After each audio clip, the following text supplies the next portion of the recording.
19h. Oui. Oui. Bonsoir tout le monde. Extraordinaire. Allez-y. Est-ce que vous voulez faire votre introduction, là? Oui. Alors, en vertu du règlement 1098-22, concernant les règles d'ordre et de procédure du Conseil, je vous informe que la séance du Conseil à laquelle vous assistez fait l'objet d'une captation vidéo pour permettre son visionnement et son accessibilité à distance et sera diffusée à partir de l'un des portails de la municipalité.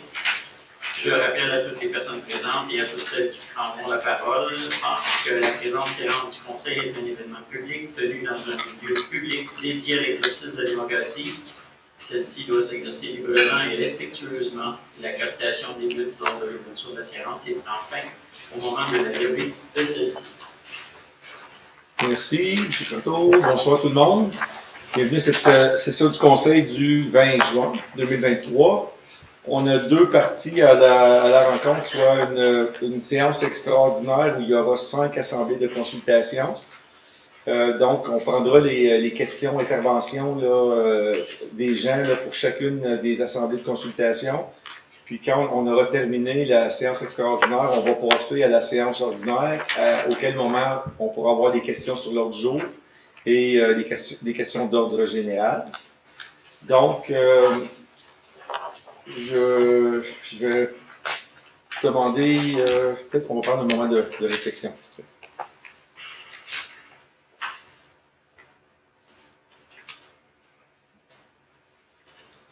Merci. Donc, numéro 1. Pour adopter l'ordre du jour de la séance extraordinaire du Conseil municipal du 20 juin 2020. Proposé par Mme Tessier et appuyé par M. Lessard. Alors, par ces motifs, le Conseil adopte l'ordre du jour tel que présenté. A1. Oui, donc le A1. Alors, il s'agit d'une assemblée publique de consultation. Une demande relative à une demande de dérogation mineure pour régulariser l'implantation d'une résidence et d'une remise au 86 chemin du Ruby, en vertu du règlement de zonage portant le numéro 436-99. Cette assemblée publique de consultation pour informer la population de l'intention du Conseil municipal de statuer sur une demande de dérogation mineure au règlement de zonage 436-99, et ça pour la propriété connue comme étant le 86 chemin du Ruby, aux fins de régulariser 1. L'implantation d'une résidence à une distance de 14,21 mètres de la deuxième ligne avant, qui représentera le chemin du point de vue au lieu de 15 mètres, en vertu du règlement de zonage 436-99, article 4.2.2.1, item 3 et le chapitre 20, ainsi qu'une remise à 9,14 mètres de la deuxième ligne avant qui représentera le chemin point de vue au lieu de 15 mètres en vertu du même règlement de zonage. De plus, une consultation écrite a été tenue du 26 mai au 12 juin 2023, 16h30, relativement à la dite demande de dérogation. Et les personnes intéressées ont pu transmettre leurs commentaires par écrit. La municipalité n'a reçu, dans le cadre de cette consultation, aucun commentaire. Merci. Des questions sur cette année. Est-ce qu'il y a des questions, commentaires sur le A1? Donc, pas de questions sur le A1. Merci. Le A2? Il y a une demande de dérogation mineure pour permettre le lotissement d'un lot au 56 chemin Watson, en vertu du règlement de lotissement 437-99, règlement de contrôle intérimaire RCI 02 portant le numéro 899-22. L'Assemblée publique de consultation pour but d'informer la population de l'intention du Conseil municipal de statuer sur une demande de dérogation mineure au règlement de lotissement 437-99 pour la propriété connue comme étant le 56 chemin Watson, aux fins de permettre le lotissement pour créer un lot de 751,1 mètres carrés au lieu de 5000 mètres carrés, règlement de contrôle intérimaire RCI 02 899-22, article 8, avec une façade au chemin de 11 mètres au lieu de 45 mètres, en vertu du règlement de lotissement 437-99, article 3.2.1, avec une façade au lac de 11,72 mètres au lieu de 45 mètres, règlement de lotissement portant le numéro 437-99, article 3.2.1. Une consultation écrite a eu lieu du 26 mai au 12 juin 16h30 relativement à la dite demande de dérogation, et toute personne intéressée a pu transmettre ses commentaires par écrit. La municipalité n'a reçu, dans le cadre de cette consultation, par écrit aucun commentaire.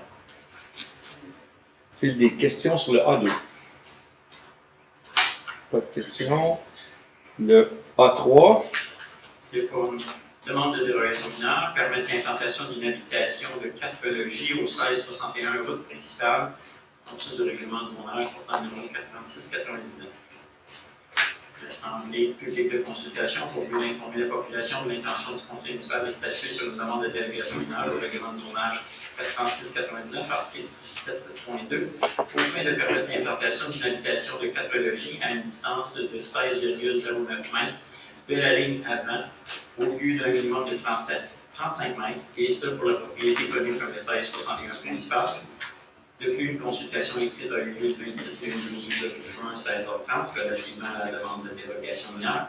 Toute personne intéressée a pu transmettre ses commentaires par écrit à la municipalité. N'a reçu dans le cadre de cette consultation écrite aucun commentaire. C'est des questions sur le A3. Pas de questions. Le A4. Demande de dérogation mineure pour permettre l'implantation d'une habitation de 4 logis au 1681 municipal. Règlement de zonage 436-99. Cette assemblée publique de consultation pour plus informer la population de l'intention du conseil municipal de statuer sur une demande de dérogation mineure au règlement de zonage portant numéro 436-99, article 17.2, aux fins de permettre l'implantation d'une habitation de 4 logis à une distance de 15,44 mètres de la ligne avant au lieu d'un minimum de 35 mètres, et ce pour la propriété connue comme étant le 1681 principal.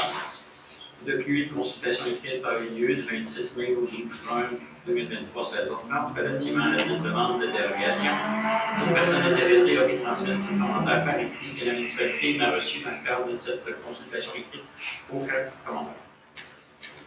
Questions ou commentaires sur le A4? Pas de questions? Okay, pour le A5, je vais me retirer pour celui-là, comme j'ai fait pour la précédente consultation là, sur le même sujet. Je vais demander à mon collègue, maire suppléant, M. Sylvestre, de présider cette session.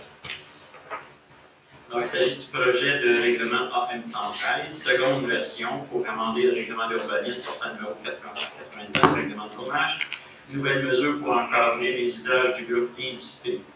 La municipalité de Val-des-Monts a adopté lors d'une séance de son conseil tenue le 2 mai 2023 la résolution portant numéro 230583.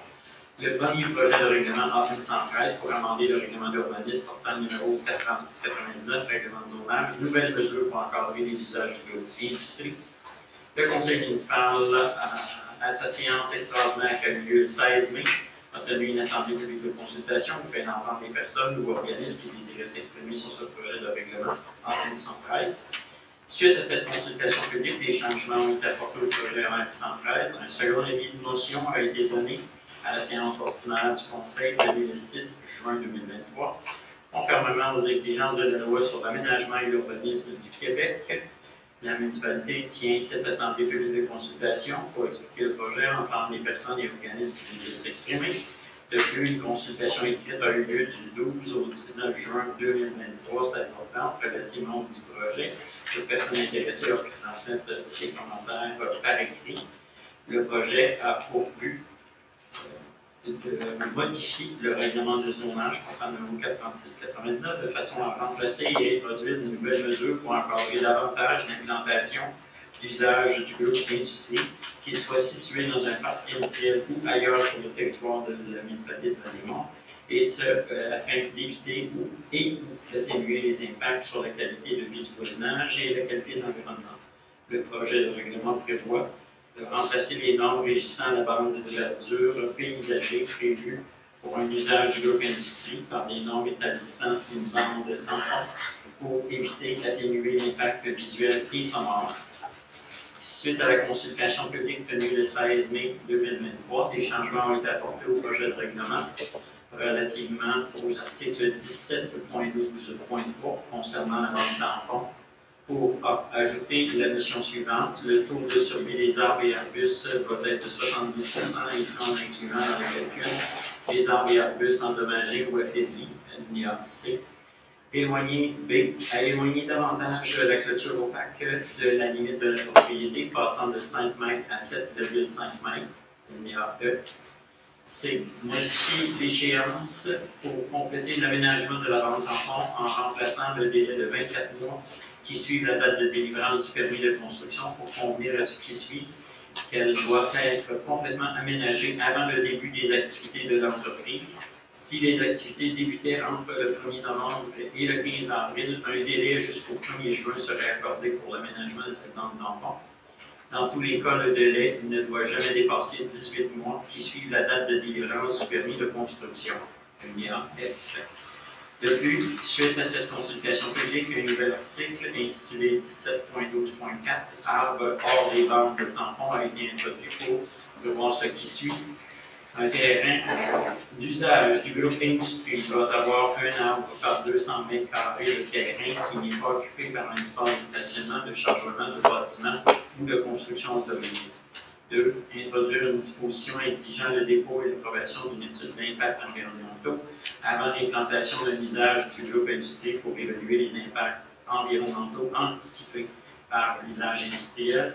Proposer une série de recommandations afin d'éviter et d'assurer une mitigation de tout impact environnemental sur le terrain habilitant cet usage et hors de celui-ci. 3. Ajouter une disposition exigeant le dépôt et l'approbation d'une étude de drainage dans le cas de travaux de remblai, déblai et ou reprofilage de la propriété, qui devra démontrer que les travaux proposés n'ont pas de conséquence de créer des foyers d'érosion, augmenter le débit d'eau, évacuer et introduire des contaminants dans l'environnement. Ce projet de règlement ne comporte pas de dispositions susceptibles à l'approbation référendaire. La municipalité de Vaudémont a reçu dans le cadre de cette consultation écrite des commentaires transmis au nom de 4 citoyens intéressés par la demande, lesquels ont été acheminés aux membres du conseil municipal pour considération. Des demandes écrites reçues de M. Sylvain M. Allard, Mme Chantal Laroche, Mme Marie-Jeanne Luciol et M. Louis Ranger. Est-ce qu'il y a des questions par rapport au projet de règlement AM 113? Madame Tania Chartrand-Dubois. Un petit instant, je vais juste écrire vos noms, s'il vous plaît. Après ça, oui, juste à l'instant, il y avait le monsieur en arrière, là. M. Tessier. Oui. Parfait. Louis Ranger. M. Ranger. Après ça, quelqu'un d'autre? Oui. Personne.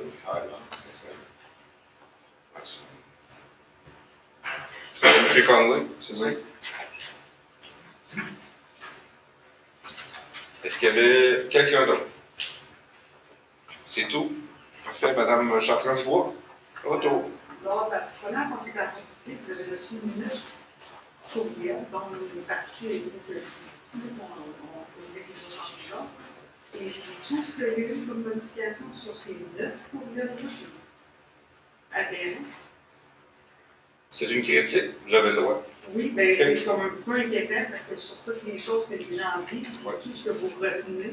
En réalité, ce qu'il faut comprendre, c'est que ce règlement-là, c'est pour tout usage qui sera de même nature à travers tout l'ensemble du territoire. L'autre chose, l'importance, c'est de l'adopter le plus rapidement possible. Je vous l'explique, c'est afin d'encadrer rapidement, surtout le secteur du parc industriel, où est-ce que tu as une bénie. Et à partir de ce règlement-là, lorsqu'il sera accepté, on pourra être en mesure de faire d'autres changements au règlement. Plus on retarde l'adoption du règlement et sa mise en application et en vigueur, plus on a de chances d'avoir des installations industrielles qui vont s'installer, qui vont être moins réglementées ou encadrées que ce que c'est présentement. Donc, c'est ça, présentement, là, si je peux utiliser le terme l'urgence, là, pour nous, c'est de mettre ça en place et après ça, on peut le bonifier. L'exemple de bonification, je crois que c'est Madame, votre nom encore?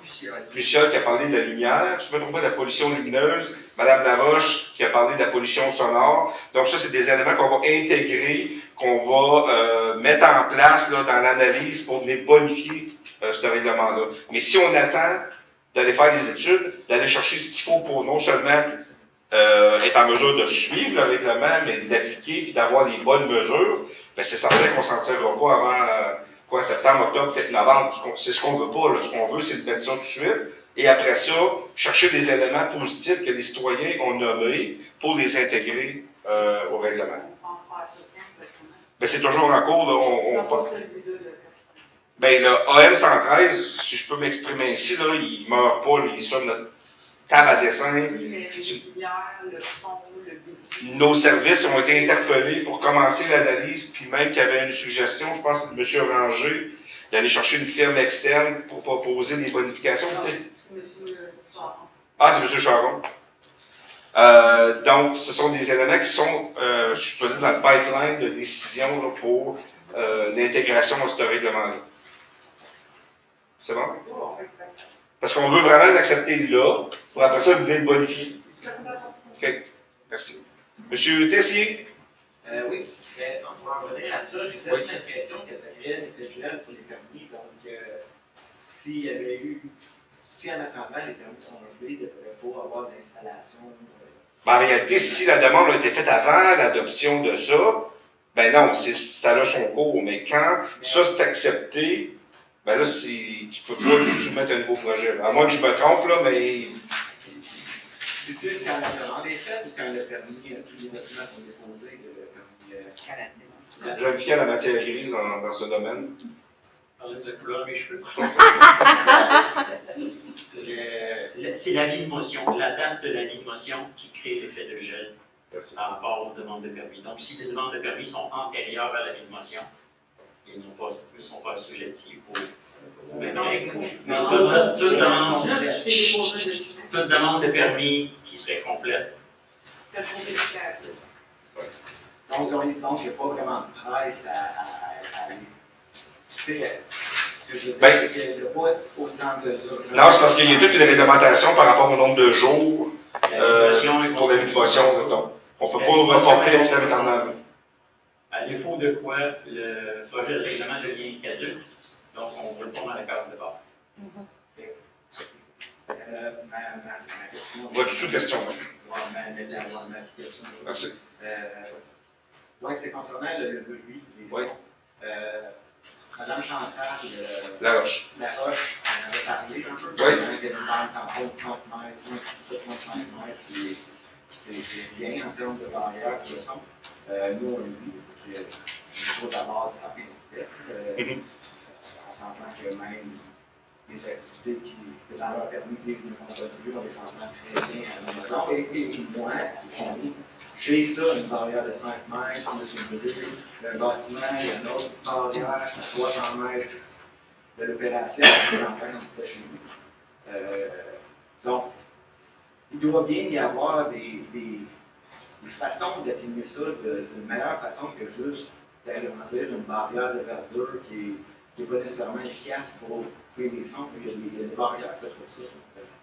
Il y a des clôtures qui sont en son qui absorbent le son, qui ne répondent pas le son. Parce qu'on est dans les barrières de montagne. Parce qu'on est dans un endroit où le son voyage très très vite. Mais votre question ou votre suggestion, c'est La question, c'est est-ce que ça serait possible d'amener autre chose que d'ajouter des mètres de verdure pour l'alimentation?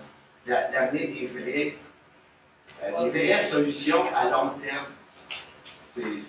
Donc, ce serait un ajout de mesures supplémentaires pour atténuer ça. Oui, mais c'est vraiment ce qui est demandé depuis le début. OK. Puis aussi, comme dernière sous-question. Une sous-question. Sous-question. C'est bon. Les talents de recul, on n'a pas vraiment besoin d'entendre les talents de recul, des équipements lourds, 3 km à l'ombre. Il y a certaines nouvelles technologies de talents de recul qui sont peut-être bien soit implantées ou bien être renforcées dans ce type de place-là, comme les alarmes à large bande, qui sont pas sont moins fatigantes pour le voisinage en large. Je ne sais pas si vous savez, mais ça, toute la journée, c'est en lien que quand dans la maison, tu es même sûr que tu l'entends, tu n'entends plus. C'est extrêmement dérangeant. Et ça va pas. Non, mais c'est parce qu'il y a personne qui a l'air à avoir été là-bas et écouter ce que ça a l'air de dire. Le son voyage extrêmement bien dans cette Quelqu'un pète là-dedans, qu'on entend. Non, mais c'est pas évident. C'est vous arrêter les demi-heures. Est-ce que vous avez d'autres choses, M. Tessier? Donc, j'ai pris note par rapport à ce qui est de la lampe de recul. Je ne m'y connais pas en sécurité routière par rapport aux exigences que doivent avoir les camions. Mais si ma collègue, elle a un Il y a point des de- normes CNSST là-dessus. Il y a des choses qu'on peut faire et des choses qu'on ne peut pas faire. Fait que ça dépend du type de camion. Il y a plusieurs enjeux. C'est pas le conseil, là, on parle des lois provinciales. Mais on pourra toujours. Oui, oui. Le service existait. J'en ai pris note, M. Tessier, puis je vais voir qu'est-ce qu'on peut faire avec ça, là, sans. Il ne faut pas oublier que c'est pour l'ensemble de la population. Il ne faut jamais oublier Ok. pour l'ensemble. Le AM central, c'est pour tout le monde. C'est bon. Non, c'est M. Dubois, levez votre main. s'il vous plaît. Je vais prendre votre nom, M. Dubois, si vous voulez parler. Après M. Cornet, ça va me faire plaisir. Après? C'est bon. Madame, je m'excuse, j'ai le avec votre nom. C'est pas grave. Même jeune. Jean. Allez-y. Ça suffit. Écoutez, on est content d'entendre qu'il va y avoir des ajouts éventuellement qui vont se faire au projet de règlement. Mais je veux quand même soulever qu'il y a une inquiétude qui demeure, puis je voudrais vous dire que la pollution lumineuse, elle va commencer bientôt dans le parc industriel parce qu'il y a une installation récente d'une ligne électrique qui dessert déjà le parc industriel. Et ça va permettre, rapidement permettre un éclairage sauvage, non réglementé. On va avoir toutes sortes de lumières blanches, bleues, tout ce que vous voulez, et ça ne sera pas encadré. Alors, il y a un problème ici quand on se retrouve avec ce mishmash de systèmes lumineux, où vous avez des lumières beaucoup trop brillantes pour le type d'endroit. Et moi, je vous suggérerais simplement ceci, c'est que, est-ce qu'on ne peut pas toujours immédiatement avoir des normes d'éclairage au moins alignées sur celles du ministère des Transports du Québec, qui éclairent avec des lumières ambrées toute la 307, la 50 et les autoroutes du Québec. Si ça, c'est pas assez bon, je ne sais pas ce qu'il est. Mais qu'on ne se retrouve pas avec une espèce de combinaison de toutes sortes de types d'éclairage qui vont faire que c'est le chaos total. Alors, est-ce qu'on peut éviter cette situation immédiatement? Parce que la ligne est déjà à travers le parc. Par rapport à l'éclairage, je vais laisser mon collègue, M.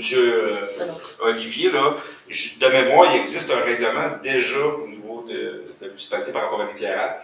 Est-ce que je me trompe? Le règlement sur les plaintes, il nous en ça, Okay. mais il n'y a pas de normes Pas de normes actuellement. Des lampadaires. Et pour ce qui est du MTQ, on pourra toujours vérifier si les normes qu'eux utilisent, ce sont des normes que la municipalité peut utiliser ou si c'est des normes qui sont spécifiques juste au MTQ. À moins que M. Croteau ait d'autres choses là, dans sa expérience. Simplement se rappeler que par rapport aux commentaires et questions que vous entendez, il y a encore une fenêtre de temps avant l'adoption et voir dans quelle mesure certains éléments pourraient, de façon plus immédiate, être introduits dans la réglementation. L'adoption est prévue pour le 4 juillet. Vous aurez une rencontre de travail sur ce que vous avez reçu comme commentaires et suggestions. Et puis, il pourrait y avoir encore des modifications d'ici l'adoption du 4 juillet. Ce serait minimum. Je ne peux rien vous garantir au moment où on parle. Parfait. Je vais vous dire que j'ai plus besoin de meilleurs dans rien. Les liens voisins, c'est moi qui rien. Parfait. M. Ranger. Oui, merci. Le commentaire de madame tout à l'heure, c'est pas une critique, je pense. Plus une réflexion sur le processus. Il y a des gens qui donnent la peine d'envoyer des commentaires écrits. Vous en avez reçu 9. Puis chacune avait probablement 1, 2, 3, 4. Moi, j'en avais 6. Donc, il y avait au moins une bonne vingtaine de commentaires que vous avez reçus. Et tout à coup, on se dit, bon, ben, il y a une deuxième version. Et puis, il y a juste 3 changements qui ont été acceptés. Et on se laisse, on est devant une situation où on ne sait pas quoi. Vous avez accepté ou refusé, vous avez donné une bonne explication. Je pense qu'on a quand même 60 jours. Hein. Il y a plusieurs commentaires que moi j'avais faits qui n'exigent pas de réponse technique, mais juste une décision. Et donc, on aimerait savoir pourquoi, pas juste de se percevoir qu'on n'a pas été retenu, que le commentaire n'a pas été retenu. Pourquoi? Il y a sûrement une raison. Ça serait utile de le savoir pour qu'on se répète. Okay. Le commentaire que j'ai fait cette semaine concerne les études d'impact environnementaux. Je pense que c'est une très bonne idée. L'idée n'est pas nouvelle. Dans les permis, pour l'obtention de permis de lotissement, comme vous savez, il faut soumettre déjà une étude d'incidence environnementale. L'expérience montre par contre que quand on fait une demande d'accès à ces études-là, la réponse classique, c'est toujours l'étude appartient au requérant, celui qui a fait la demande de permis, et elle contient des renseignements techniques, et donc elle n'est pas accessible. Vous demandez la permission au requérant, le requérant dit non, et donc 9 fois sur 10, l'étude n'est pas disponible. D'accord? Alors, c'est certain, à coup sûr, la même chose va se répéter avec les demandes d'impact environnementaux. Et si pour une raison quelconque, moi je suggère qu'au préalable, quand un requérant fait une demande, il consent à ce que son étude environnementale soit rendue publique.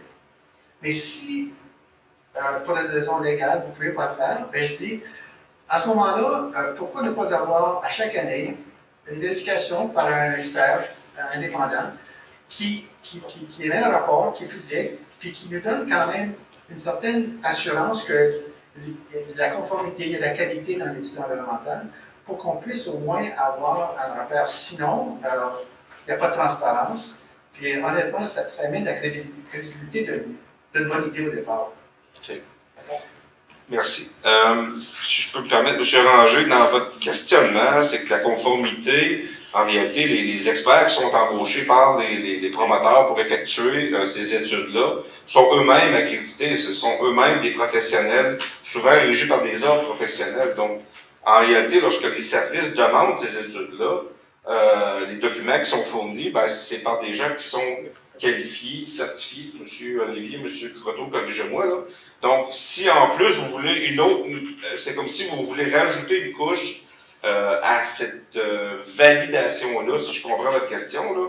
Puis corrigez-moi si je me trompe, mais ce que je comprends, c'est que vous voudriez une couche supplémentaire de validation par rapport aux études que les promoteurs, les développeurs vont soumettre. Ouais. Je ne vais pas prendre trop de temps, mais moi je suis Vous avez votre temps, c'est correct? Moi je suis économiste. On va dire, on va faire des études coût-bénéfice. Oui.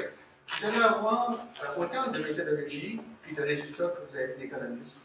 Oui. Même si son rôle se porte bien à la bonne école. Et je pense que c'est la même chose côté environnemental. Je pense qu'il va y avoir trop de liberté d'une étude à l'autre. Et aussi, ce qui est étonnant dans votre diagramme, on dit soumis par un professionnel et approuvé par la municipalité. Ça laisse entendre que vous avez des cadres, des officiers qui ont les qualifications pour approuver. Je pense que ce que vous voulez dire, c'est qu'on va cliquer une case pour dire reçu. Okay? C'est pas approuvé, ça, parce que la notion d'approbation implique que quelqu'un implique un jugement professionnel, veut dire cette étude-là est bonne, elle est complète, elle est incomplète. Je pense qu'il y a trop de latitude. Une chose qui m'a fait un peu sourire, c'est que dans la modification au règlement, vous dites ce sont des études qui vont être faites en conformité avec la politique environnementale. Moi, j'ai passé 3 heures sur l'Internet, Val-des-Monts, la politique environnementale, ça n'existe pas. Okay? Mais j'ai fait une demande d'accès juste pour voir quelle réponse je vais avoir. C'est trop large. Okay. C'est trop large. Donc, il y a peut-être des termes qu'on pourrait là, clarifier ou à tout le moins donner des pistes de solutions pour que vous puissiez trouver une réponse à politique environnementale. C'est donner accès au public à ces études-là. Ça, c'est la loi d'accès à l'information, malheureusement, qui nous guide. Mais si vous obtenez le consentement... C'est pour ça qu'on le demande, le consentement au promoteur. Au requérant, au préalable, pour obtenir le permis, il faut qu'il consente à ce que ce soit notre okay. Parfait. Monsieur Classen. Un peu les commentaires, questions dans le même sens. Je pense que la question que ça touche, c'est que la question de l'environnement, de M. Ranger, la question de l'environnement, elle est une question d'intérêt public. Et c'est assez étonnant qu'il faut en fait une procédure pour obtenir ça. Donc je pense que ce serait un pas dans la transparence si ces études étaient publiques. Mais la question, même préoccupation de mon côté, pourquoi certaines de ces propositions, en particulier, j'aimerais juste comprendre au niveau de la... Ce n'est pas clair pour moi quand, au niveau de l'entrée en vigueur de ce règlement, est-ce qu'elle est assez rétroactive pour permettre l'étude des projets qui sont en cours, qui est, au fond, la grande préoccupation de cette communauté. On a bien une clarification là-dessus, pourquoi on ne peut pas aller plus loin pour assurer l'entrée en vigueur effective, la date effective, pour qu'on puisse étudier l'impact de ce qui se passe en ce moment dans le parc industriel. De mémoire, il n'y a pas de rétroaction mise en place. Monsieur Trotteau, je le dis. Donc, ce que vous dites tantôt, l'effet de gel, là, il entre en effet la date du dépôt de la motion. Donc, il n'y a pas de rétroactivité, là, 6 mois passés, par exemple. Mais est-ce que c'est pas possible de regarder ça? Je ne sais pas, ça me semble. Le problème, c'est qu'il y a beaucoup de projets qui sont en cours jusqu'à cette date. Il y en a quelques-uns, mais c'est pas pour l'entièreté du parc industriel. C'est pas tout plein, c'est pas tout développé. Là. C'est pour ça qu'on veut mettre ça en place le plus tôt possible. Monsieur Conway. Oui, c'est pas compliqué. Je veux juste savoir, la version lue par M. Croteau sur la 113, est-ce que c'est disponible en ce moment sur votre site web? Oui, ça va l'être au lendemain. C'est ça. Donc, ça va être disponible demain, ce que vous avez eu? Oui, le projet ensemble et le projet de règlement avec les amendements qui ont été mentionnés. Merci. C'est bon? Est-ce qu'il y avait d'autres questions? Si je peux me permettre un petit. Allez-y. Les études environnementales c'est sur l'usage qui est veut. Sauf que là, ce qu'on se rend compte, c'est que les usages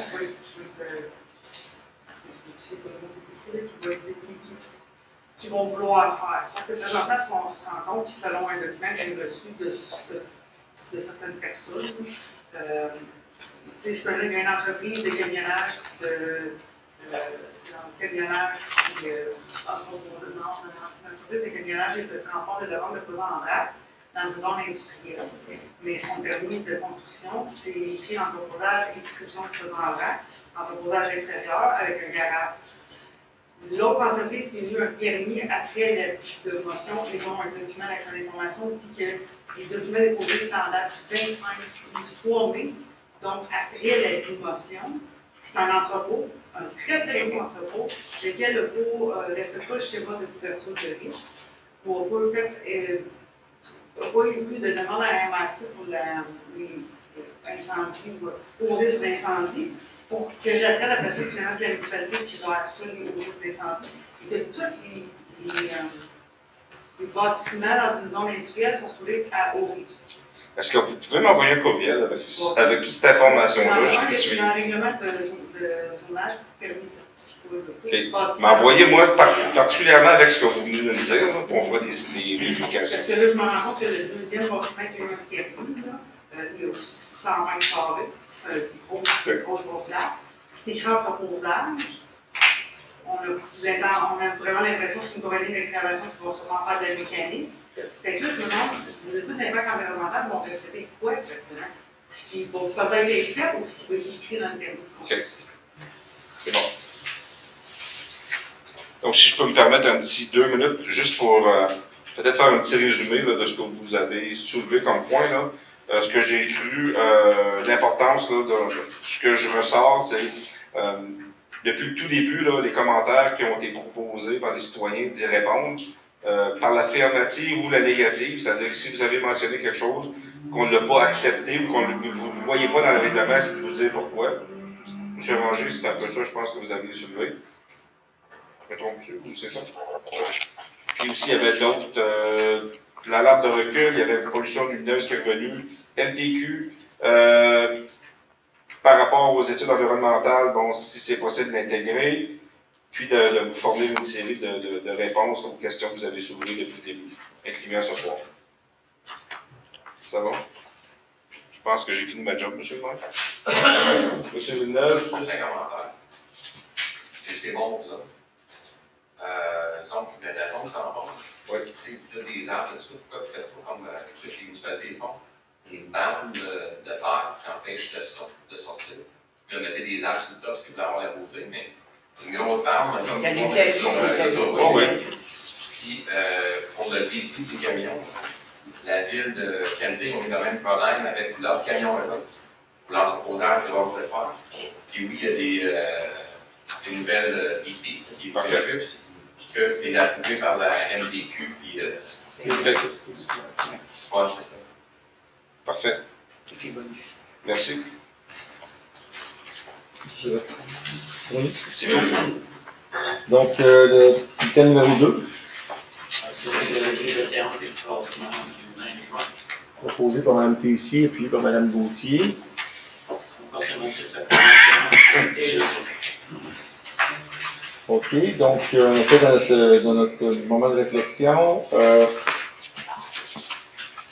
Avant de passer à la période de questions, une présentation du rapport annuel que je vais faire. Il y en avait une copie ici, là, si vous en avez eu la chance d'en faire une copie.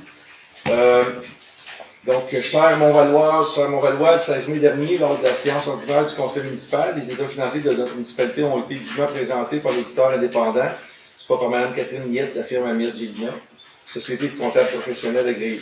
À mon tour, je vous présente les faits saillants de notre rapport financier ainsi que ceux du rapport de l'auditeur indépendant pour l'exercice financier se terminant le 31 décembre 2022. Ce conformément aux dispositions de l'article 176.2.2 du Code municipal du Québec. Rappelons que le rapport de l'auditeur indépendant donne dans tous leurs aspects significatifs une image fidèle de la situation financière de la municipalité. C'est donc une opinion qui est conforme au standard et qui ne comporte aucune réserve, ainsi basée sur les normes d'audit général reconnues au Canada. Cet effet, l'auditeur indépendant mentionne que les états financiers de notre municipalité sont conformes aux standards. De plus, sachez que la présentation des rapports financiers est exigée par les normes du ministère municipal et de l'habitation. Dans un premier temps, la municipalité a terminé l'exercice 2022 avec un revenu de 30 595 000 soit avec un excédent de 2 146 411 qui s'explique principalement en raison du marché immobilier, à savoir les droits de mutation, qui étaient beaucoup plus élevés que ce qui avait été budgété. Également, nous avons prévu un budget de dépenses de 27 500 000 relativement aux dépenses réelles, puis on était 500 000 en moins. Principalement, c'était lié à la masse salariale en raison des postes vacants. Depuis le rapport présenté traite également de faits saillants, des réalisations de l'année 2022, des différents services municipaux ainsi que des principaux projets de l'année en cours. Un gros manque important d'effectifs dans tous les services municipaux et ce, à tous les niveaux. L'année 2022 s'est conclue de façon positive à ce qui a trait à la santé financière de notre municipalité. Complément, je tiens à souligner l'implication de mes collègues du conseil municipal au sein des divers comités permanents et ad hoc de la municipalité en vue de tendre vers une facilitation de l'accès aux services municipaux à nos concitoyens et à leur aménager un milieu de vie exceptionnel, de tout dans le respect de leur capacité à payer. Je profite également de l'occasion pour remercier la direction générale, l'équipe des gestionnaires municipaux ainsi que tout le personnel de la municipalité pour leur ouverture et leur dévouement dans le traitement des nombreux dossiers reliés à l'accomplissement de leur mandat, lesquels se traduisent par de multiples réalisations et la mise en branle de plusieurs nouveaux projets afin de faire Val-des-Monts un endroit où il fait bon de vivre. Je vais maintenant passer la parole à M. Croteau, qui va... Au nom de la direction générale, partager aux citoyens et citoyennes les faits saillants des activités des différents services de la municipalité, ainsi que les réalisations qui ont été accomplies en 2022. D'abord, les actions réalisées ainsi que celles planifiées pour l'année en cours soutiennent les orientations du plan stratégique 2019-2023 de la municipalité, notamment en matière de mise en œuvre de plans de protection de l'environnement, de bonification et diversification des canaux de communication, ainsi que l'amélioration du service aux citoyens. À cet effet, nous avons à ce jour 58% des actions ciblées en cours de réalisation, seulement 7% non entamées et 35% ont été complétées, le tout pour un total de 63 actions. Parmi les actions réalisées au cours de l'année 2022, nous sommes fiers d'observer l'accomplissement de la réflexion de plus de 2 km de sentiers multifonctionnels au parc Nicotra, incluant le remplacement de ponts, de passerelles, de ponceaux, ainsi que la réalisation de 48 rapports d'analyse de qualité de l'eau des différents lacs et plans d'eau sur le territoire de la municipalité. En 2023, nous continuerons à mettre l'effort dans plusieurs projets de grande envergure, tels que les débuts de numérisation des dossiers municipaux, la bonification des canaux de communication interne et externe, ainsi que l'optimisation de la structure organisationnelle. Alors, finalement, je tiens à remercier les membres du conseil municipal, l'ensemble des gestionnaires ainsi que les employés de tous les services pour leur développement continu. La municipalité n'aurait pas pu atteindre ces réalisations sans le soutien et leur précieuse collaboration. J'ajouterais que le rapport détaillé est disponible. Il y a une quarantaine de versions papier qui sont dans la salle ici. Le rapport sera diffusé sur le site web de la municipalité. Il est d'ailleurs actuellement accessible et fera l'objet aussi d'une diffusion lors de la prochaine édition du Val-des-Monts en bref, prévu au début du mois. Merci beaucoup, M. Proto.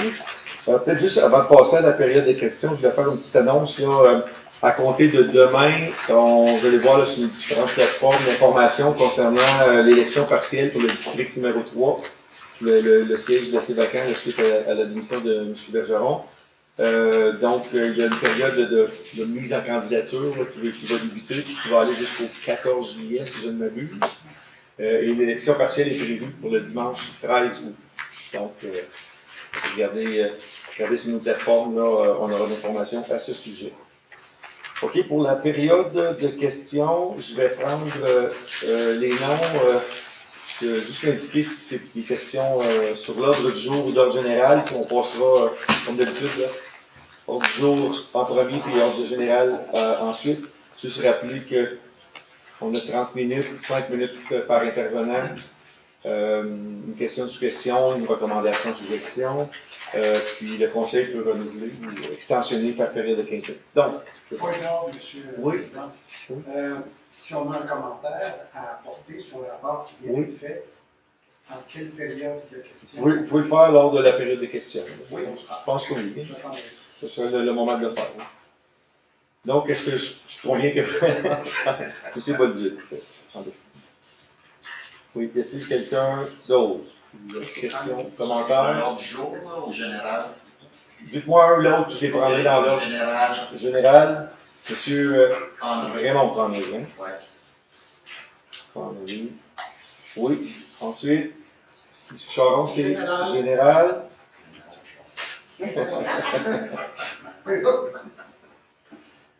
Oui. Madame Grenon. J'ai deux questions. Sur général ou général?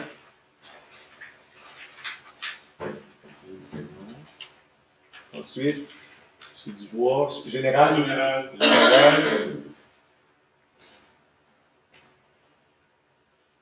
Ensuite, oui. Général. Général.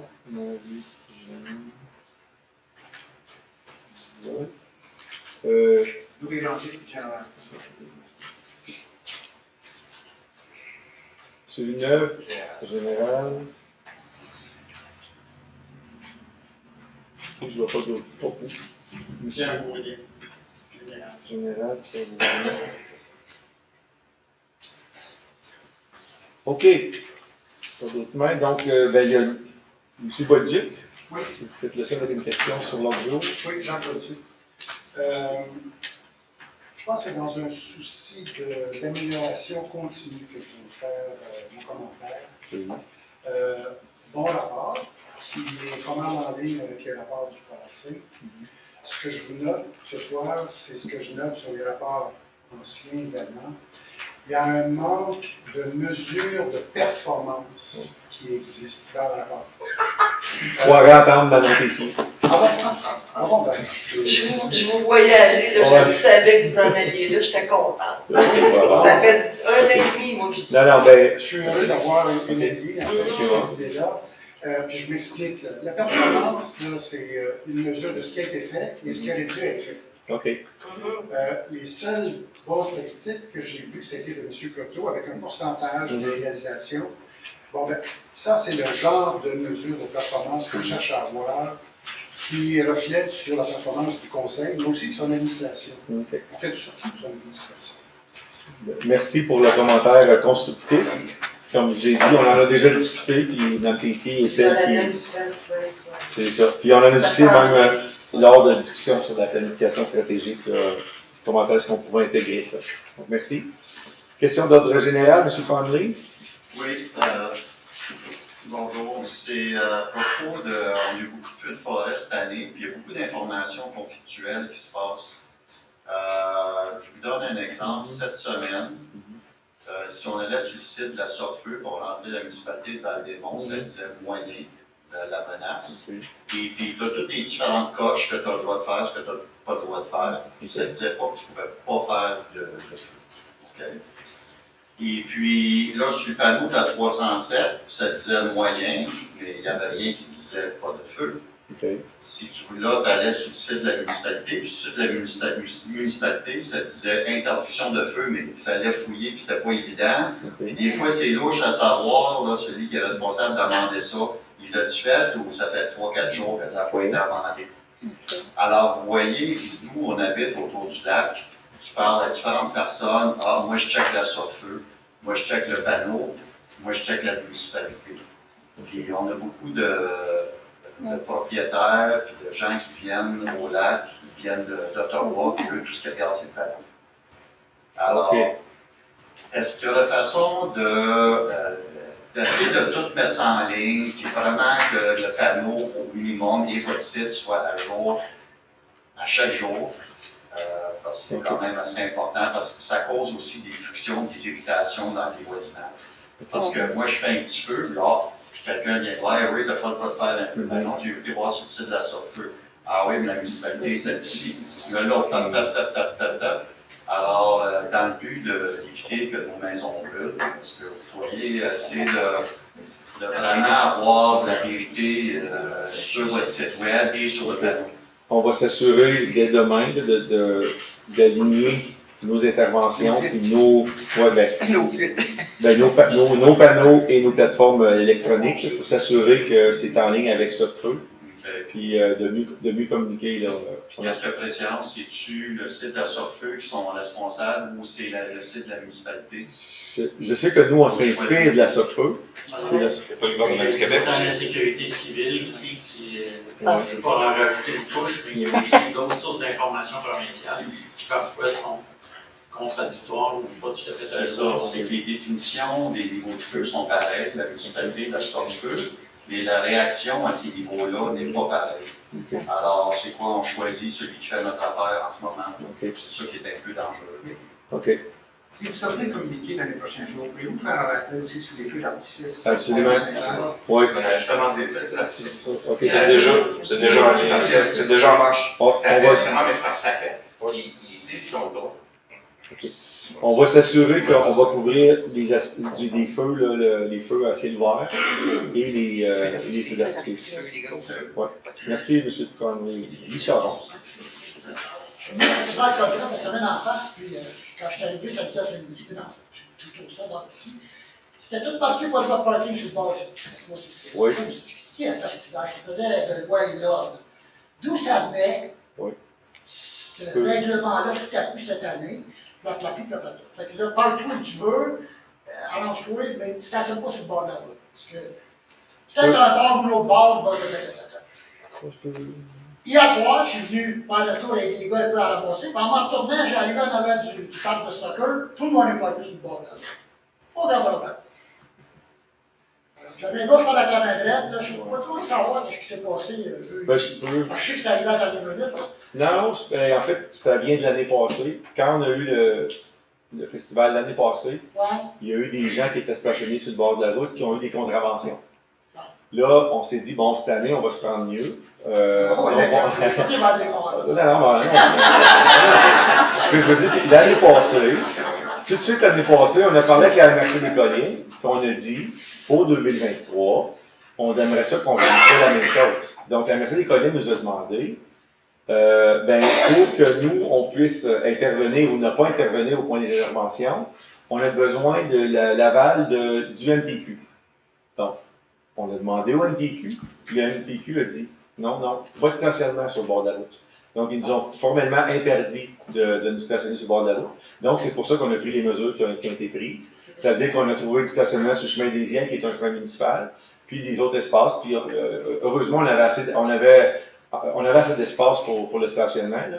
Mais c'est ce qui est arrivé. Donc, on était peu, parce que c'est une route provinciale, on est à la merci du MPQ. Puis...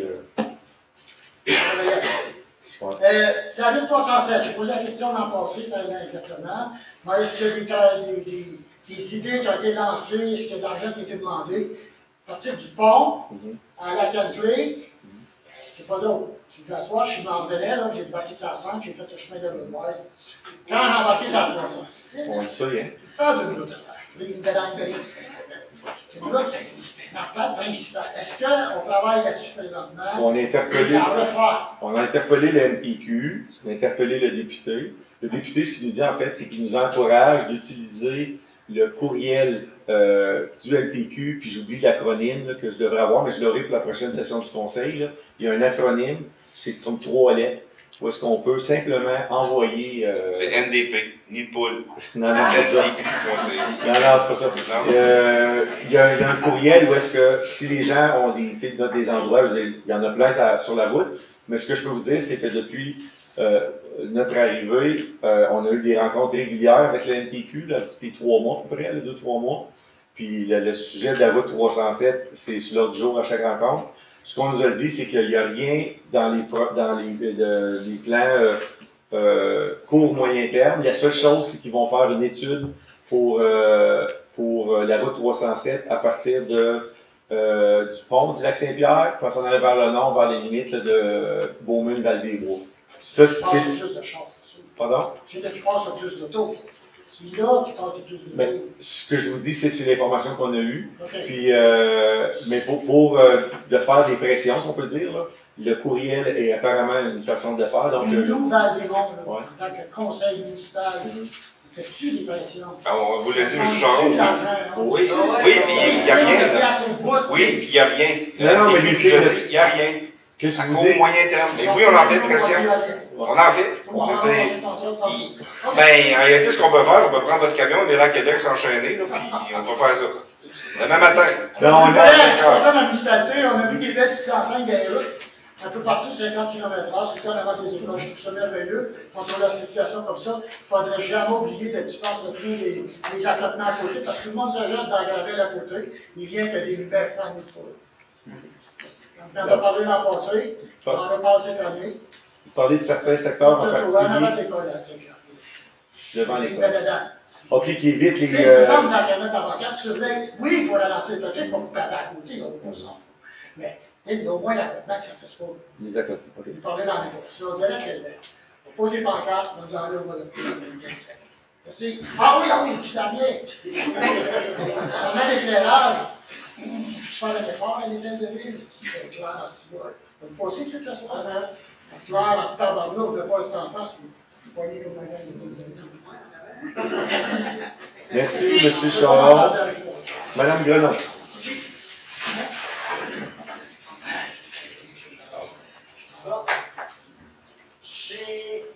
J'ai une opposition à faire. Je sais pas si je le fais dans le bon ordre ou quoi que ce soit. Okay. C'est considérant les Airbnb.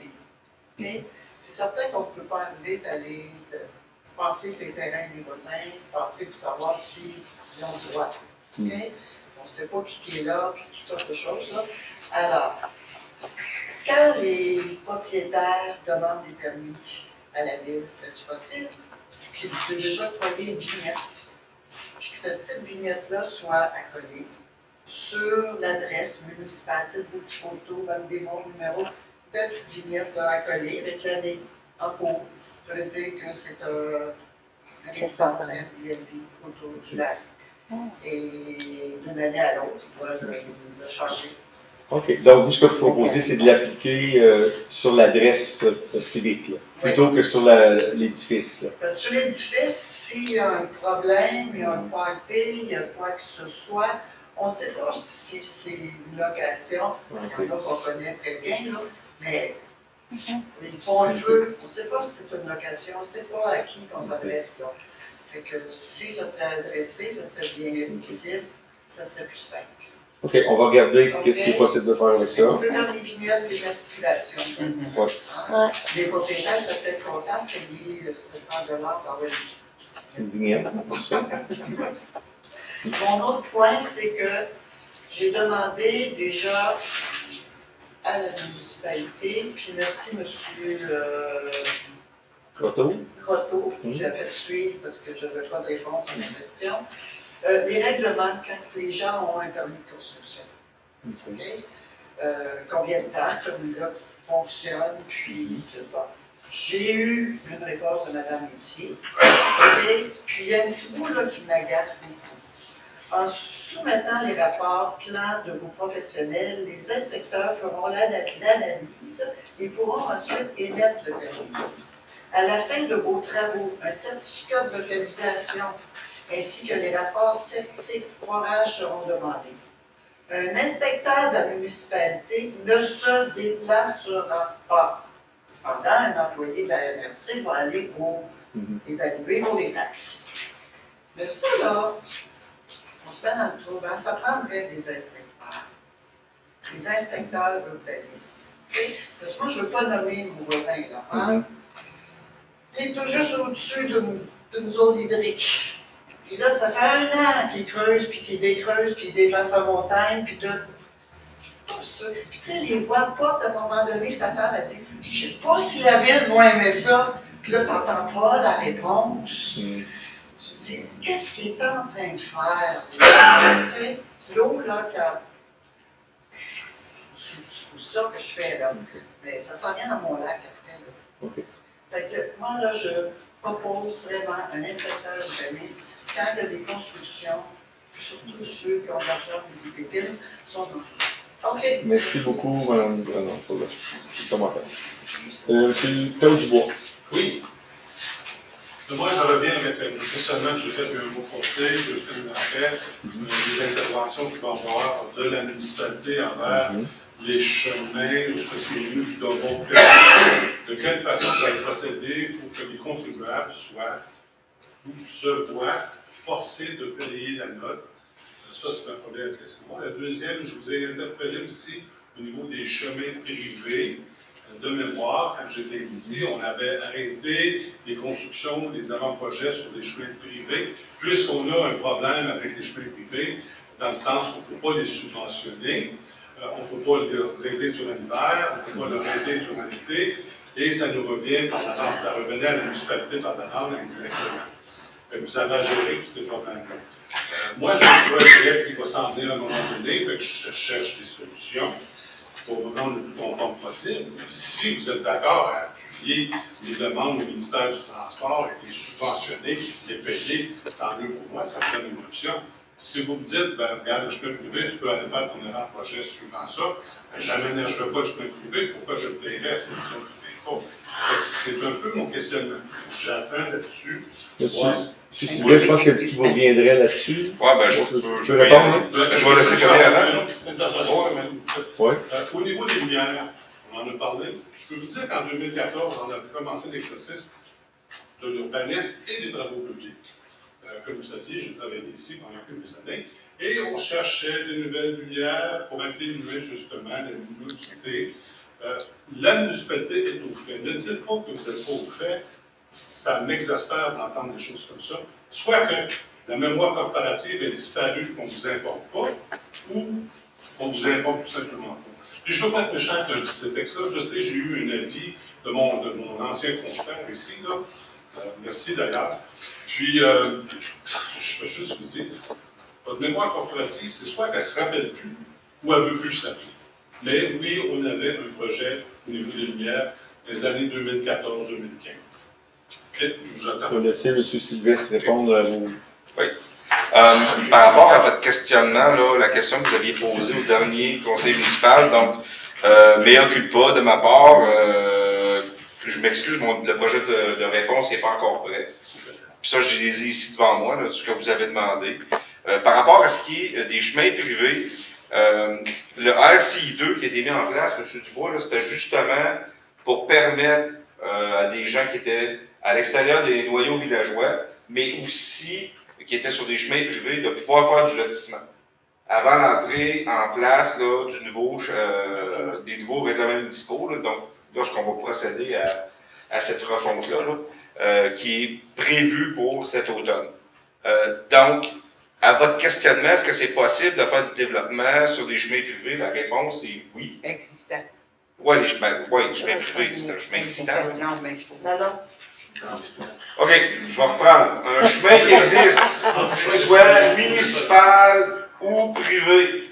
Si le chemin est existant, vous êtes capable de prendre votre voiture puis vous en aller là-dessus, techniquement, là, oui, vous pouvez faire du lotissement. La construction en bordure de cette route-là. Oui. Si vous faites une extension ou si vous faites des routes parallèles, est-ce qu'on a toujours les mêmes permissions? Non. Ça sera validé, mais t'as me dire non, un instant, juste, on va nuancer. Si c'est un avant-projet qui a déjà été soumis avant l'entrée en place du schéma d'aménagement, ça, le 6 février 2020, ça c'est une chose. Si c'est après, pour ce qui est des nouveaux chemins, moi je suis pas certain, je crois que non, on n'a pas le droit Qu'un nouveau chemin. Qu'un nouveau chemin. Ma mémoire me fait défaut, là, c'est pas vrai, mais c'est long. Ouais, c'est ça. Oui, mais effectivement, c'est que les nouveaux chemins et prolongements de chemins sont assujettis aux normes. Les chemins existants ne le seraient pas selon l'interprétation qu'il C'est exactement ce qu'on met en vigueur dans le période que je fais ici. Je n'ai pas compris pourquoi ça a disparu, en tout cas, je trouve ça intéressant. Mais oui, je suis d'accord. Si vous êtes dans cette orientation-là, je comprends bien, je suis d'accord parce que ma position était comme ça dans le passé. C'est bon? Est-ce que j'ai répondu, à part que les questions de... Au niveau des financements, puis des ententes, des demandes au MPQ pour toutes ces études-là, parce que justement, moi, mon lotissement pourrait avoir une sortie avec le MPQ. Est-ce que vous allez financer? Si vous êtes prêts à financer certains trucs qu'on va faire. C'est remboursé, mais d'accord? Oui. OK. Pas d'autres choses? OK. Il y avait Marie-Jeanne Monsieur. Oui. Alors, justement, la suite des questions ont été posées le 16 mai au Conseil par Mme Classen, et d'autres intervenants. Mme Chantal Renaud a déclaré « Ne croyez pas qu'on vous abandonne, nous regardons toutes les possibilités. » Et à plusieurs reprises, vous avez simplement donné l'assurance que tous les commentaires sont pris en considération, y compris, là je vais en nommer 5, l'option de déplacer le parc industriel ailleurs, l'option de changer la vocation de la zone pour en faire un développement résidentiel, le besoin d'analyser les coûts de tous les scénarios possibles, le besoin de mesurer les pertes de revenus pour la municipalité et le besoin d'évaluer les risques d'une action collective contre la municipalité. Ma question est la suivante. Est-ce que ces évaluations ont débuté et est-ce que vous allez chercher de l'aide professionnelle de l'extérieur pour mener ces études? Toutes ces questions-là, madame, sont prises en considération. On s'assoit comme élu pour en discuter avec les services. On a plusieurs pistes, mais le conseil est souverain, donc il prendra ses décisions éventuellement au fur et à mesure. Là, il y a tellement d'enjeux, je reviens à la même affaire que tantôt que mon collègue a dit, le règlement AM113, c'est pas uniquement pour le parc industriel. Mais toutes ces options-là, les gens l'ont mentionné. Tout ce que vous avez dit, là, ça a été mentionné à plusieurs reprises. Mais tout ça, il faut le regarder. Il faut le regarder en pensant c'est quoi les impacts, dans tous les sens. Fait que pour commencer, on a commencé par s'asseoir et les regarder. Mais on n'est pas rendu là encore parce qu'on attend encore des réponses de différents ministères pour savoir où est-ce qu'on s'habille. Est-ce que toutes ces options sont encore sur la table? Toujours. Toutes ces options. Puis, on peut s'attendre à quel délai? Est-ce qu'on parle d'1 an, 2 ans, 10 ans? Madame, 1 an, 2 ans, 3 ans, je serais peut-être même pas là pour le résultat final. C'est long. C'est un processus qui est extrêmement long. On aimerait... Mon Dieu, qu'on aimerait avoir la baguette magique qui dit « ting, on a réglé l'affaire », mais c'est pas si simple que ça. C'est pas si simple que ça, parce qu'il faut regarder la réglementation, il faut regarder les lois, il faut écouter les citoyens, prendre en considération les impacts, les décisions qui sont prises. Est-ce que ça va avoir un impact ensuite sur toute la population? Un peu comme M. Dubois dit, qui va payer la note? De quelle façon? Comment on va dans l'assiette fiscale? Les citoyens qui payent. Oui. Les promoteurs, eux, gagnent leur Justement, les promoteurs payaient. C'est ça. Mais c'est la justice sociale, c'est ça? Oui. Merci. Est-ce que vous pouvez laisser vos 5 questions, M. Croteau? Bon, Une photo. merci. C'est Louis Ranger. Oui.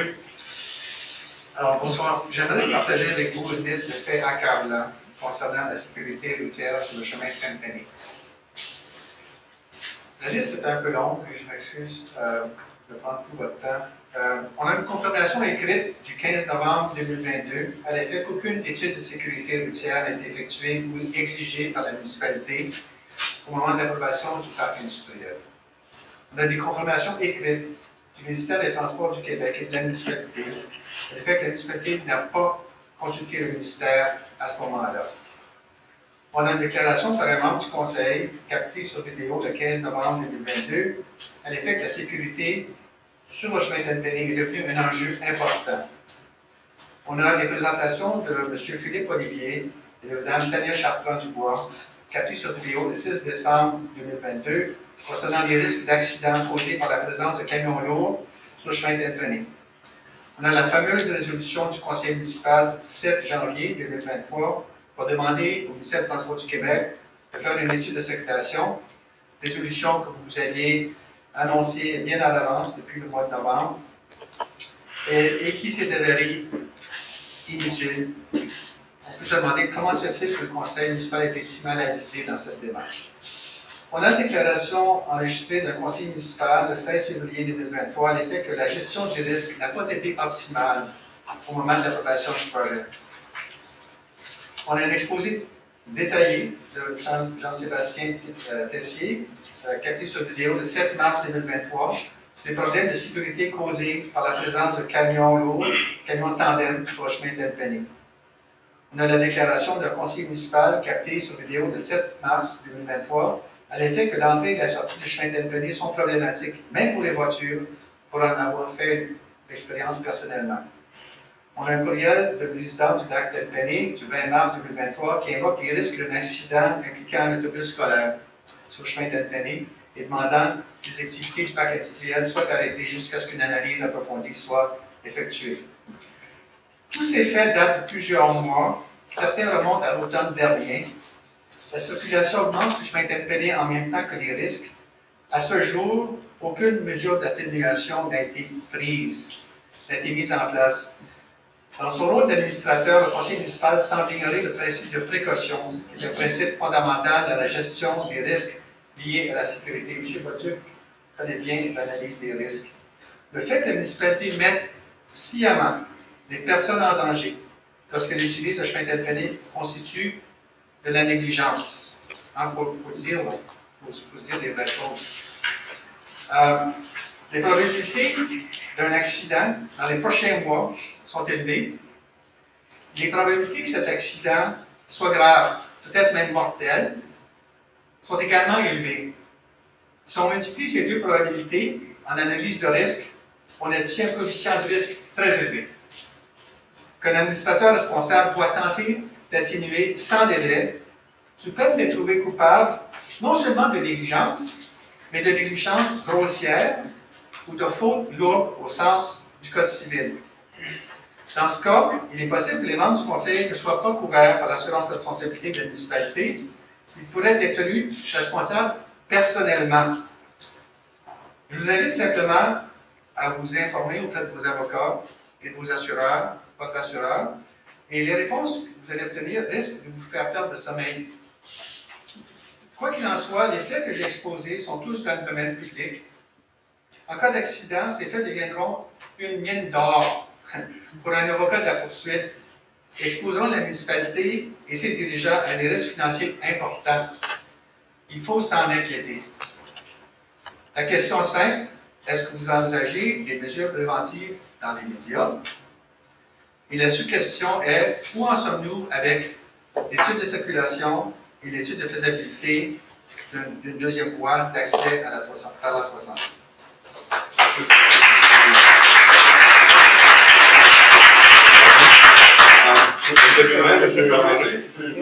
J'ai formulé les mêmes choses que vous. J'ai reçu des amendements. Ce que je veux dire, j'ai formulé les mêmes éléments. Il y a certaines nuances, M. Dubois, dans ce qui vous a été envoyé. Mais, entre autres, M. Dubois, là, vous avez ouvert la porte, M. Dubois, je vais la fermer. Une des raisons que vous avez reçu cette lettre-là, c'est votre commentaire envers l'endroit d'un élu où est-ce que vous traitez d'un dossier personnel sur un terrain sur lequel on ne va pas. Et ça, M. Dubois, ça a été la cause principale de cette lettre-là. Maintenant, pour M. Ranger, votre document, M. Ranger, est-ce que vous pouvez le remettre à M. Croteau, s'il vous plaît, et je vais me permettre d'y répondre. Premièrement, juste vous mentionner, M. Ranger, que le Conseil ne s'est jamais caché qu'au niveau de la gestion de risque, il n'y en avait pas eu dans ce dossier-là. Ça, on en est tous conscients. Il n'y a personne qui s'est mis la tête dans le sable, là, puis qui a fermé le comptable. Deuxièmement, depuis qu'on est au courant du développement du parc industriel, on a mis en place des mesures pour tenter d'atténuer les impacts du parc. Est-ce que ça prend du temps? Absolument. Les études avec le MTQ, c'est quelque chose que nous, on n'a aucun contrôle sur ce que fait le MTQ.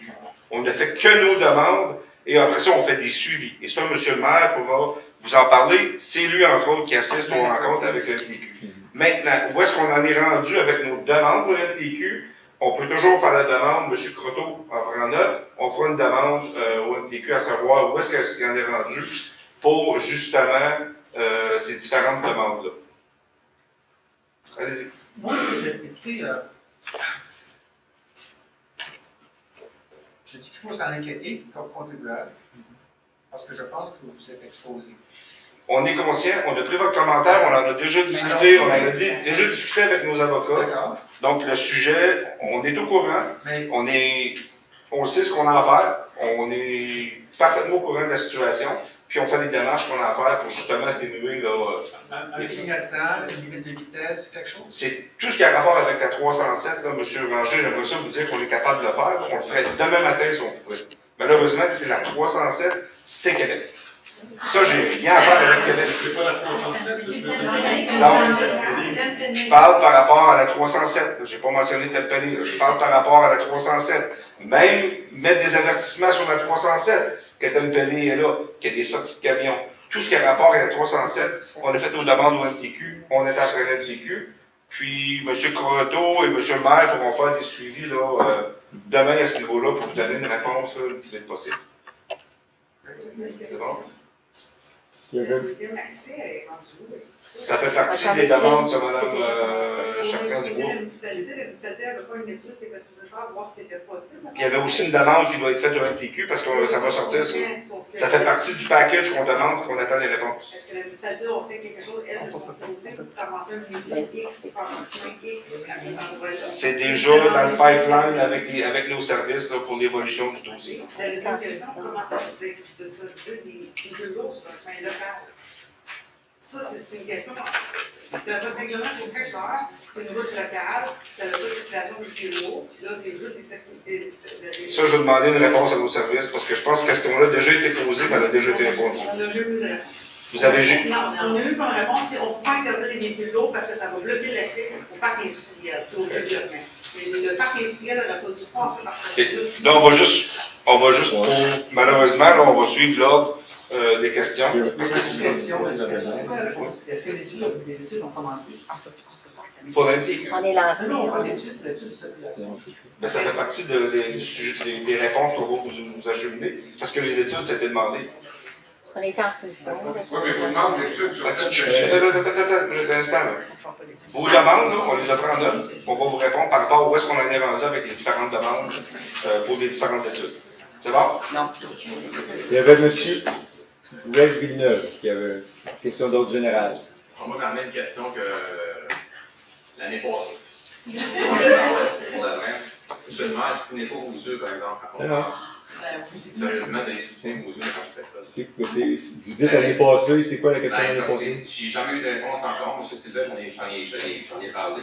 Ouais. Mais quand on fait une plainte ici, combien de temps vous avez? Vous avez posé la même question lors du dernier conseil. J'ai posé la question à les conseils. Lors du dernier conseil, puis M. Sylvestre, en fait, on en a discuté encore cette semaine. Il m'a dit qu'il vous avait parlé, mais il vous avait pas parlé à propos de cette demande spécifique-là, c'est ça? C'est ça. On en a parlé hier, avant-hier, hier. On n'a pas touché à ça. Non. OK. Mais j'ai pas de réponse quand même, mais c'est pas au conseil de me répondre nécessairement. Tu sais, je vous demande à vous, M. le maire, parce que quand je suis en bas, combien de temps que j'ai, je rappelle le gars, je lui laisse un message, j'ai pas de réponse. Je ne sais pas combien de temps vous avez. On fait une demande de permis, on a 60 jours. Ça, je le sais. Des fois, des délais, c'est le manque des papiers. Mais là, c'est quoi le délai qu'ils ont en bas pour venir avec ça? C'est parce qu'il manque de personnel? C'est quoi? Je ferai un appel demain, puis je vais vous appeler. Merci. Je vais parler avec M. Croteau et M. Turcotte demain. Puis, je suis curieux pour la faire. Moi, c'est la même affaire. Les feux d'artifice, quand on regarde la pancarte, quand on va sur votre site web, c'est l'enfer. Tu appelles pour avoir un permis. Je vais avoir un permis pour péter des feux d'artifice le 24 juin. Ça fait du Québec, tu veux péter des feux d'artifice. T'appelles. Personne ne peut rien dire. Ils me disent d'appeler aux pompiers. C'est les pompiers qui s'occupent de ça? Ils sont pas au C'est le service. Ben oui, Ils me disent, il faut que tu fasses la demande par Internet. Je fais la demande par Internet, ça ne fonctionne pas, votre truc. La demande ne marche pas. Pas le seul non plus. Je ne sais pas trop utiliser ces ordinateurs, mais j'ai demandé à tout le monde de faire la démarche. On va demander de faire une vérification à ce niveau-là. Parfait. Il y a M. Pierre Baudet. Moi, c'est pas grand-chose, là, mais moi, je reste sur les plaies, en haut, et complètement en haut de la côte. Et moi, c'est le bruit m'achète vraiment, parce que cette année, je suis capable d'ouvrir les fenêtres comme je ouvrais mes fenêtres avant. Par exemple, je m'attends au soir, tac, tac, tac, tac, tac, tac, tac, tout le temps. Ça, c'est mon premier point que je voulais mentionner à tout le monde qui parle. C'est pas mal ceux qui sont en route de Clondet et de Tempéry. Mais on l'entend complètement en route. Et la deuxième question, c'est quand on vient à l'Assemblée ici, on est déjà vu dans le passé, comme au mois de février, je crois qu'on était à plusieurs, on avait des chaises pour tout le monde. Pourquoi il n'y a pas de chaises pour tout le monde? Donc aujourd'hui, je me suis préparé, et j'ai pris ma chaise pour je me demandais ça, pourquoi On était pas mal juste ce soir, il y a peut-être 2-3 chaises, mais je pense que tu as des gens qui ont En ce moment, aujourd'hui, il y en a. Ouais. Je suis venu à la dernière réunion, puis on était une gang, toute assise, toute debout. Non, on n'a pas retiré de chaises, c'est qu'il y a quelques conseils où est-ce qu'on a plus de monde que d'habitude. Il y avait, je veux dire, il y a des gens qui viennent, qui ont l'habitude de venir depuis les derniers mois, puis il y avait aussi les gens qui sont venus pour des règlements CVTP, là. Fait qu'il y a eu 2 sessions où est-ce qu'il y en a eu plus, mais on n'a pas retiré de chaises. Pour expliquer, moi j'ai compté le nombre de personnes, je compte les voix, combien de monde il y a ici, comme aujourd'hui on a à peu près 30, 32 à peu près. OK. J'en ai déjà compté jusqu'à 50. Ah, OK. 57 la dernière fois ou la fois d'avant, moi aussi je compte c'était ça. Mais c'est parce qu'on est populaire. C'est pour ça. Oui. On est content, on aime ça voir le monde. Mais on va s'assurer d'avoir suffisamment de chaises parce que je n'avais pas réalisé qu'il y en avait moins que d'autres sessions. Ça, j'avais réalisé ça. Oui. OK. Non, je pense qu'ils nous ont dit qu'il y en avait 35. Puis je m'ai demandé l'autre jour, on devrait en rajouter une quinzaine facile. Ajouter quelque chose? Oui, mais on va juste faire une demande au service des travaux publics de rajouter plus de chaises, parce qu'il y en a beaucoup de chaises. OK. Le maire en arrière du parapet, oui, Ça met fin à la période de questions. On avait dépassé la limite, on n'a pas extensionné, donc la période de questions étant terminée, on va passer à la période de la section des résolutions.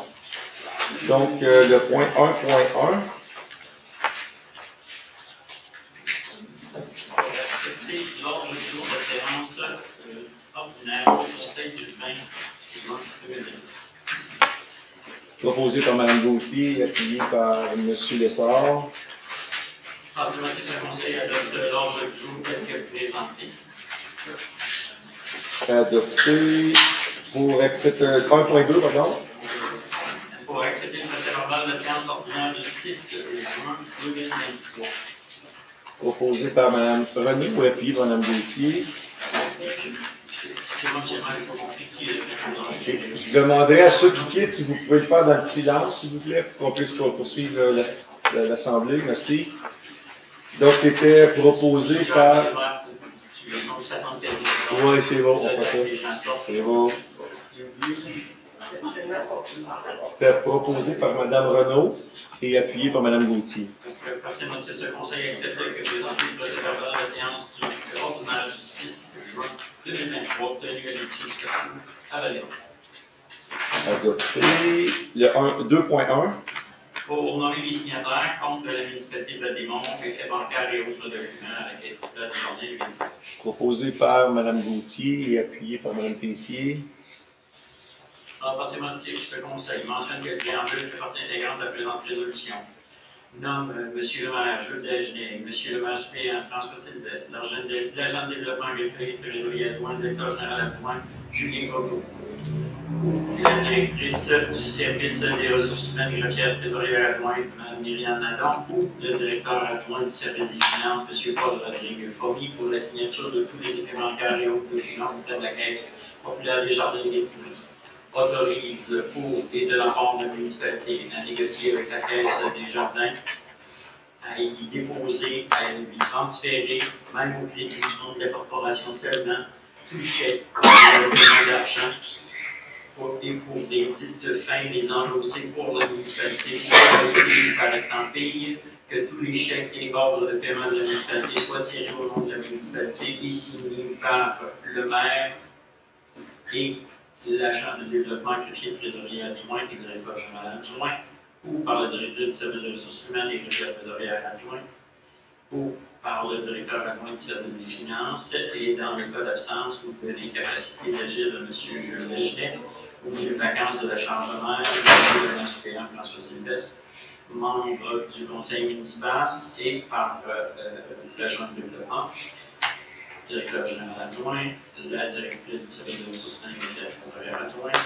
le directeur adjoint du service des finances, soit par les tenants autorisés pour et de la part de la municipalité à recevoir de temps à autre de la dite caisse populaire un état de compte de la municipalité, de même que toutes les pièces justificatives, c'est important, de tous les effets retournés, payés, impayés et débités aux comptes, et assigner et délivrer les formules de vérification, règlement de solde, quittance pour frais et en faveur de la Caisse populaire des Jardins de Gatineau, autorise le maire et le directeur général adjoint ou le remplaçant à signer pour et au nom de la municipalité les documents qui donnent effet à la résolution, abroge et remplace à toute fin que le droit à la résolution 2306-205. Objection adoptée 2.2. Pour appuyer la municipalité de Chelsea dans ses démarches contre la Commission de la capitale nationale, CCN, en matière de taxation. À l'unanimité. En ce motif, ce conseil mentionne que le préambule fait partie intégrante de la présente résolution.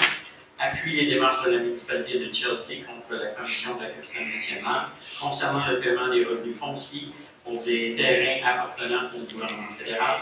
Autorise le maire et ou le directeur général adjoint ou leur remplaçant à signer pour et au nom de la municipalité tous les documents qui donnent effet à la résolution. Question objection adoptée 4.1. Pour accepter le rapport comptable 23-05, compte payé et à payer. Proposé par Mme Renaud et puis M. Sylvestre.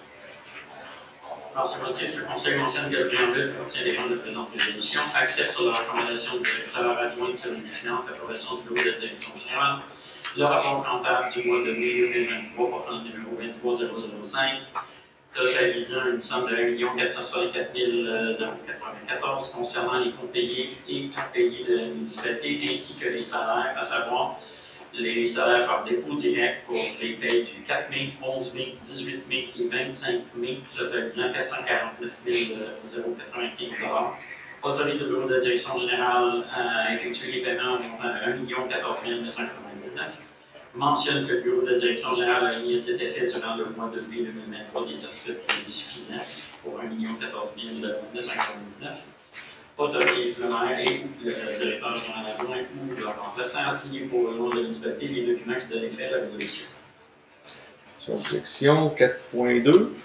Pour accepter le rapport des dépenses en immobilisation au montant de 590 353, des engagements de 3 232 865 pour la période de 31 mai 2023. Proposé par M. Sylvestre et appuyé par Mme Tessier. Dans ces motifs, le conseil mentionne que le préambule fait partie intégrante de la présente résolution, accepte sur la recommandation du directeur adjoint du service des finances et l'approbation du bureau de la direction générale le rapport de dépenses en immobilisation des montants des dépenses totalisant un montant de 590 353 $, des engagements de 3 232 865 $ pour la période se terminant le 31 mai, le tout préparé par la technicienne de co-finance compte payable et activités d'investissement. Autorise le maire et le directeur général adjoint ou le remplaçant à signer pour et au nom de la municipalité tous les documents qui donnent effet à la résolution. Question objection adoptée 4.3. remplacé une résolution portant le numéro 1909-293, entériner l'utilisation de la carte de crédit Visa, autoriser l'utilisation par les détenteurs et pour nommer un repos pour agent de développement, agrégé, trésorier adjoint, directeur général adjoint, ainsi que Paul Rodrigue Commis, directeur adjoint du service des finances, à titre de gestionnaire du compte des cartes de crédit Visa Desjardins. Proposé par Mme Gauthier, appuyé par Mme René. Faut que je remette mon petit. Ouais.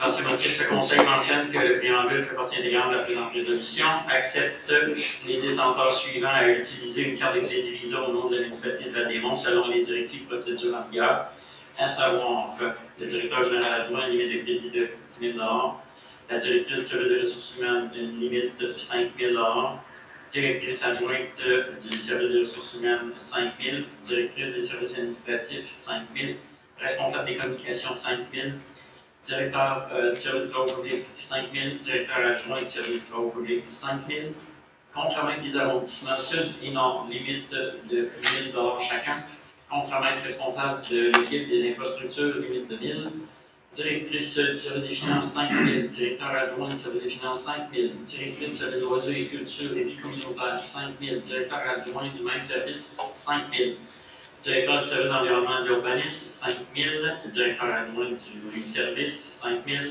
directeur du service sécurité incendie, 5 000 $, directeur adjoint du service de sécurité incendie, 5 000 $, abroge et remplace à toute fin que de droit la résolution 1909 de 93, nomme Julien Floto, ainsi que Paul Rodrigue Commis à titre de personne responsable pour assurer la gestion des comptes des cartes, incluant notamment la désignation et l'évocation des représentants des municipalités, autorisé à obtenir une carte ainsi que l'ajout ou le retrait d'options liées aux cartes, le cas échéant, et leur délai le pouvoir de contracter en vue de demander l'émission de cartes de crédit Desjardins, incluant leur renouvellement à l'échéance de leur remplacement si nécessaire, et ce, avec la ou les limites de crédit octroyées par la Fédération des Caisses Desjardins du Québec, en n'excédant pas les limites acceptées par le détenteur par la présente résolution. Accepte que la municipalité de Val-des-Monts soit débitrice envers la Fédération des sommes avancées et de toute autre dette liée à l'utilisation des cartes, de tout produit qui s'y rattache, incluant les sommes pouvant excéder la ou les limites de crédit applicables, ainsi que les intérêts et les frais applicables, s'engage à ce que les cartes soient utilisées selon les modalités du contrat de crédit variable de la Fédération et soit responsable des dates et obligations découlant du non-respect de ces modalités. Autorise le directeur général adjoint ainsi que le directeur adjoint du service des finances à demander toute modification à l'égard des cartes émises qui aient tous les droits et pouvoirs reliés à la gestion et à l'utilisation du compte relatif à ces cartes. Autorise le maire et ou le directeur général adjoint ou leur remplaçant à signer au nom de la municipalité les documents qui donnent effet à la résolution. C'est une objection adoptée 4.4.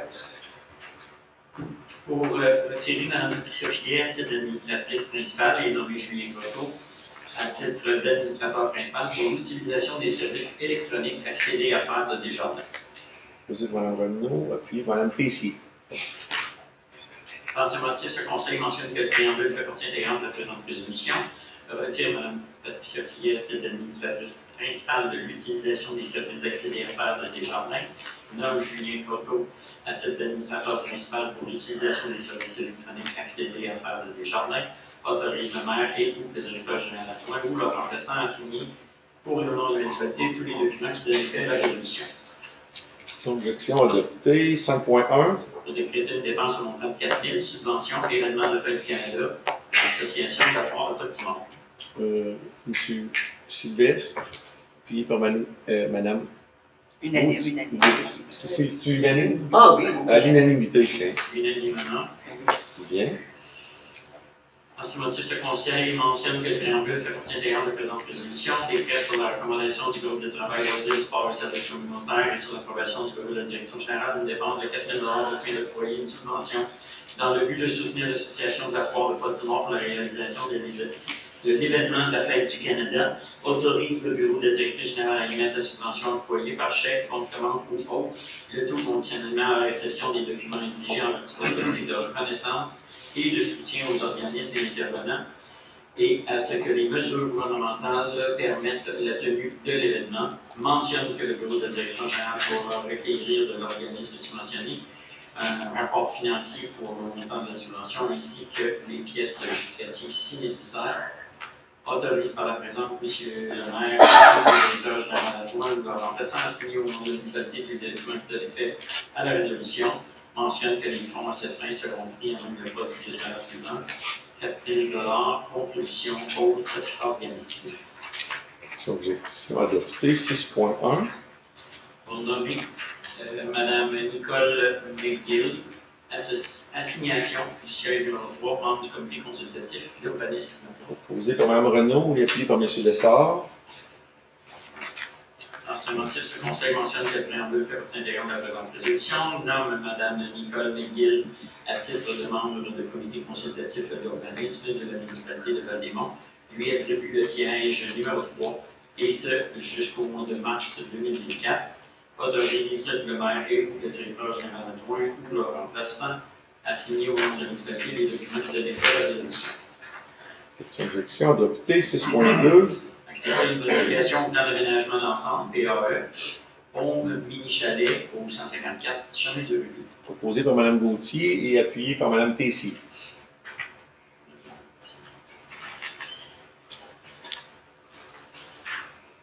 Par ces motifs, ce conseil mentionne que le préambule fait partie intégrante de la présente résolution, accepte sur la recommandation du directeur du service d'environnement de l'urbanisme et l'approbation du bureau de la direction générale, de modifier le plan d'aménagement d'ensemble présenté par Pont Mini-Chalet au fin de permettre les phases 3 et 4 du projet, l'ajout de 4 mini-chalets par phase, et ce pour sa propriété utilise au 154 chemin de Joubli. Autorise par la présente le maire et le directeur général adjoint ou leur remplaçant à signer au nom de la municipalité tous les documents qui donnent effet à la résolution. Question objection adoptée. 6.3. Transmettre une recommandation municipale auprès de la Commission de protection du territoire agricole du Québec, CDRQ, ministère des Ressources naturelles et des Forêts du Québec, pour les lots 6 027 570 571 au Canada du Québec, 61 chemin du Lac. Proposé par M. Sylvestre et appuyé par Mme Tessier. Par ce motif, ce conseil mentionne que le préambule fait partie intégrante de la présente résolution. Transmet sur la recommandation du directeur du service d'environnement de l'urbanisme et l'approbation du bureau de la direction générale une recommandation favorable relativement à la demande effectuée par le ministère des Ressources naturelles et des Forêts du Québec au fin de permettre à l'entreprise Casar Plein Air Inc. l'utilisation à des fins autres que l'agriculture pour une partie des lots 6 027 570 et 6 027 571 du Canada du Québec, connu comme étant le 61 chemin de Lac. Le tout afin de pouvoir aménager des sentiers pédestres sur les terres du domaine de l'État, justifie sa position par les motifs invoqués dans le rapport daté du 26 avril 2023 du service d'environnement de l'urbanisme, lequel fait partie intégrante des présentes. Autorise le maire et ou le directeur général adjoint ou leur remplaçant à signer pour et au nom de la municipalité tous les documents qui donnent effet à la résolution. Question objection adoptée. 10.2. Pour accepter la levée de la séance. Mme Gauthier, Mme Tessier. Bonsoir. Monsieur, Mme Tessier. Oui. Ça m'a tenté de rallumer. Merci à tous ceux et celles qui sont restés jusqu'à la fin. Ah, merci.